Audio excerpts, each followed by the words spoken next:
नमस्कार दोस्तों। एक नया टॉपिक आ गया है। इसमें बुलडोज़र पॉलिटिक्स का नाम पे आज एक नया फैसला आया है, जिसमें बताया गया है कि भाई ऐसे ही आपको कहीं बुलडोज़र नहीं चला देना। और जल्दी सुप्रीम कोर्ट इसमें एक और सुनवाई करने वाला है।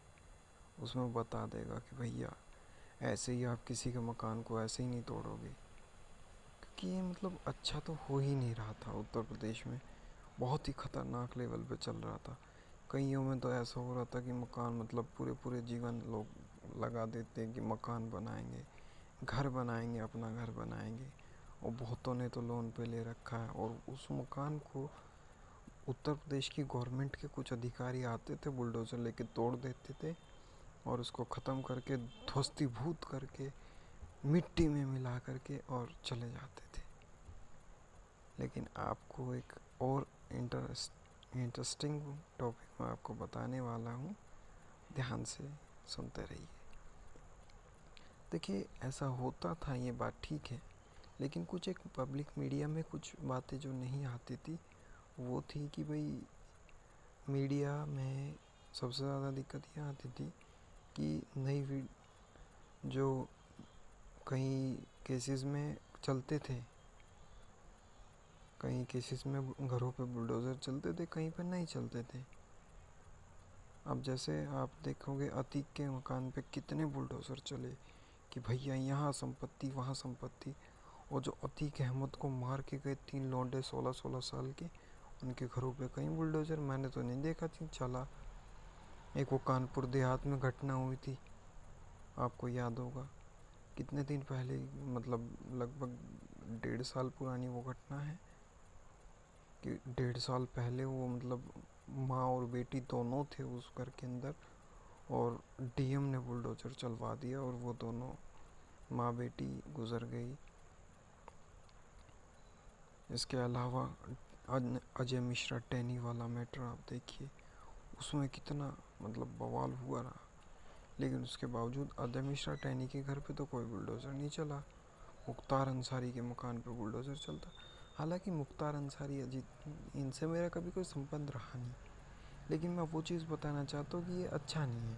क्योंकि कई बार ऐसा भी हुआ कि चुनावों के टाइम पर नॉमिनेशन कैंसिल करवाने के लिए ये लोग कर देते थे काम कि भैया चुनाव तो हार ही जाओगे, लेकिन ध्यान रखना बाद में बुलडोज़र चल भी सकता है, इसलिए अपना नॉमिनेशन हटा लो। और कई लोगों ने हटाया। ये जानकारी मिली मुझे कि भैया ऐसे ऐसे पॉलिटिक्स में ये भी खेल चल रहा है, और भैया बड़ा ख़तरनाक है। लेकिन हाँ, अब इस पर थोड़ा कंट्रोल आ जाएगा। मध्य प्रदेश, राजस्थान, मतलब कंपटीशन हो गया था कि तुम यूपी में चलाओगे, हम मध्य प्रदेश में चलाएंगे, ये राजस्थान में भी चलाएंगे। और ये बड़ा ही बवाल हो गया था कि भैया कहाँ कहाँ बुलडोज़र चलेगा, कैसे कैसे चलाओगे। और ये अच्छी पॉलिटिक्स में नहीं मानता कि किसी ने अच्छे से मकान करके, कईयों में तो किराए पे आदमी रह रहा था, उसको मकान तोड़ दिया। अब क्या करोगे? अब कल कोर्ट सुना दे फैसला कि आप उसको मकान बनाओगे, तो उसमें फिर किसका पैसा लगेगा? टैक्स पेयर का ही तो पैसा जाएगा। मकान मालिक का तो मकान बढ़िया हो जाएगा, चमचमाता हुआ नया। अब किसी ने कल बनाया और आज तोड़ दिया प्रशासन ने, ऐसा तो नहीं सुना मैंने। लेकिन जितने भी मकान टूटे वो 10-10 साल पुराने बने हुए थे और वो तोड़ दिए। और उनकी जगह अगर सुप्रीम कोर्ट ने ये ऑर्डर दिया भी कि आपको नया मकान बनाना है, तो ये बात ध्यान रखिए, ये उत्तर प्रदेश के ही टैक्स पेयर्स का पैसा जाएगा, जिससे चुनाव के तौर पर आप देख सकते हैं कि चुनाव के तौर पे तो ये लोकतंत्र के हिसाब से अच्छा हो जाएगा, लेकिन वैसे अच्छा नहीं होगा, क्योंकि टैक्स पेयर का पैसा ही जाएगा। आप अगर सुप्रीम कोर्ट ये फैसला देता है कि जिस अधिकारी ने चलाया वो अपनी पर्सनल संपत्ति बेच के ये फुलफ़िल करेगा, मुझे कोई इशू नहीं है। मुख्यमंत्री ने ऑर्डर दिया, मुख्यमंत्री के पर्सनल संपत्ति बेच के चले। हालांकि मुख्यमंत्री जी बहुत बढ़िया खेल खेल रहे हैं। लगभग मुझे लगता है कि मनोहर लाल खट्टर जी वाली पॉलिटिक्स योगी आदित्यनाथ ने शुरू कर दी है उत्तर प्रदेश में। जैसे हरियाणा में मनोहर लाल खट्टर अपनी तो फील्डिंग सेट कर लिया, अपने तो कैबिनेट मिनिस्ट्री में एंट्री ले ली, सेंटर के मिनिस्टर होते हैं, उसमें मिनिस्ट्री में एंट्री ले ली। बाकी सब भैया परेशान कि भैया हम कैसे करें, हम कैसे करें। लेकिन मध्य प्रदेश मॉडल आप यूपी में चलाओगे कैसे? यूपी में तो जो बड़े बड़े मंत्री थे सब पहले ही अपने घर में हार गए, 2024 में ही हार गए, 27 में कैसे फाइट करवाओगे आप उनकी? और दोगे में दोबारा हार गए, फिर क्या करोगे? हालांकि मैं योगी आदित्यनाथ जी को इतना बुरा नहीं मानता, योगी आदित्यनाथ जी बहुत अच्छे नेता हैं। मतलब आप ये देखिए कि उत्तर प्रदेश में जहाँ तक भी मुझे लगता है कि अगर योगी आदित्यनाथ को ऐसे मनोहर लाल की तरह आप हटा दोगे तो ये ध्यान रखिएगा उत्तर प्रदेश से बीजेपी पहले ही निपट जाएगी, चुनाव रिपीट नहीं कर पाएगी बीजेपी, बहुत बढ़िया चुनाव हारेगी। और मैं कहता हूँ हरियाणा की तरह अखिलेश यादव को फ्री में पॉलिटिक्स मिल जाएगी ऐसे। इसलिए मैं नहीं चाहता, मुझे नहीं लगता कि योगी आदित्यनाथ को हटाना चाहिए, क्योंकि योगी को हटाओगे तो ध्यान रखना आप भी फिर वैराग्य वाले भाव में आ जाओगे, आपकी वैराग्यता स्पष्ट हो जाएगी, क्लियर बिल्कुल। हालांकि योगी आदित्यनाथ जी का थोड़ा मतलब बोल्ड वाला सिस्टम ज़्यादा अच्छा नहीं लगता, क्योंकि वो ज़्यादा स्पेशली कुछ कर नहीं, लॉ एंड ऑर्डर उनका काफ़ी अच्छा है मान लिया, लेकिन खाली लॉ एंड ऑर्डर से कैसे रोटी खाओगे भाई? अगर आपको नमक की, देखिए उत्तर प्रदेश में एक टाइम पे था कि लॉ एंड ऑर्डर में इशू था, मैं मानता हूँ उस चीज़ को, लेकिन लॉ एंड ऑर्डर के इशू के चलते हमने लॉ एंड ऑर्डर सुधारने के लिए आपको दे दी, आपने लॉ एंड ऑर्डर सुधार भी दिया। अब कब तक खाओगे? 10 साल तो लगभग आप समझ लीजिए कि 10 साल की तो सरकार मिल गई, अब कब तक आप 10 साल तक मतलब यही करने के बावजूद फिर कैसे सरकार देते रहोगे बार बार? अब उत्तर प्रदेश की जनता को एम्प्लॉयमेंट चाहिए, अब एम्प्लॉयमेंट पे भी आप 10 विधानसभाओं में एम्प्लॉयमेंट जनरेट करवा दोगे, क्योंकि वहाँ पे उपचुनाव है, जहाँ पे 27 में चुनाव होगा फिर वो निपटा देंगे आपको। हालांकि योगी जी बहुत अच्छे से यूपी बीजेपी को निपटाने में लगे हुए हैं, मुझे लग रहा है धीरे धीरे कि इसको ख़त्म करो, बिल्कुल मचा लो।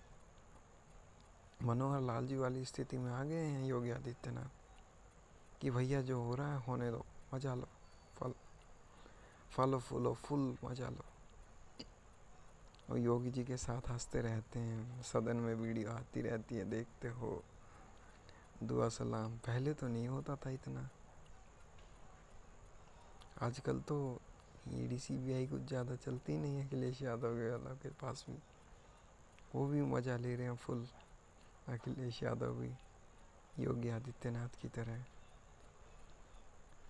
लेकिन बुलडोजर पॉलिटिक्स का आप एंड नहीं कर सकते, क्योंकि अभी आप इलेक्शन पे लगा दोगे, फिर आप किसी और पे लगा दोगे, एक टाइम आएगा फिर उसके बाद में बुलडोजर जो पॉलिटिक्स है कि आप नॉमिनेशन पे लगा दोगे, फिर एक सत्ता विपक्ष पे लगा देगी, फिर सरकार अधिकारियों पर चला देगी बुलडोजर, पत्रकारों पे, तो अपने आप ही लोकतंत्र बंद हो जाएगा।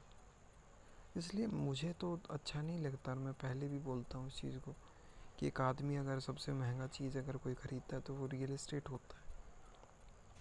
मुझे नहीं लगता रियल एस्टेट से ज़्यादा महंगा कोई आदमी कुछ ख़रीदता है। और रियल एस्टेट को फिर बनाने में वो कई लोगों को तो मैंने देखा है लोन लेते हैं और तब आके मकान बनाते हैं, और उसका मकान तोड़ दे तो ये समझ लीजिए बहुतों के तो मैंने देखा, जैसे उनके मकान टूटे तो वो कहते कि भैया हमारा तो कलेजा निकल गया, हमारे सीने से कलेजा निकल रहा था जब बुलडोज़र चल रहा था, कि भैया मकान भी गया और किश्त भी भरनी है। लेकिन अगर सुप्रीम कोर्ट इस चीज़ को बोल दे कि जिनके मकान टूटे हैं उनके मकान स्टेट गवर्नमेंट या फिर जिन्होंने तोड़े मतलब वो भरपाई करेंगे भी, तो फिर वो अच्छे में आ जाएंगे।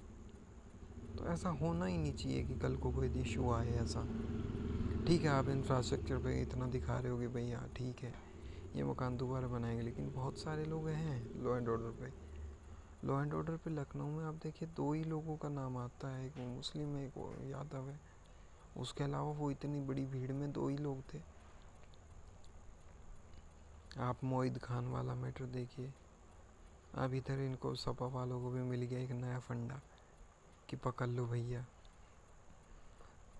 मतलब लग रहा है ऐसे कि मनोहर लाल खट्टर जी की तरह ही बिल्कुल योगी आदित्यनाथ जी उत्तर प्रदेश की भाजपा को निपटा के और जैसे उत्तर प्रदेश की, जैसे हरियाणा में मनोहर लाल जी ने निपटाई और उस निपटाई हुई भाजपा का फ़ायदा कांग्रेस को मिल रहा है, ऐसे ही 2027 में निपटाई हुई भाजपा उत्तर प्रदेश का फ़ायदा योगी आदित्यनाथ जी अखिलेश जी को देने वाले हैं।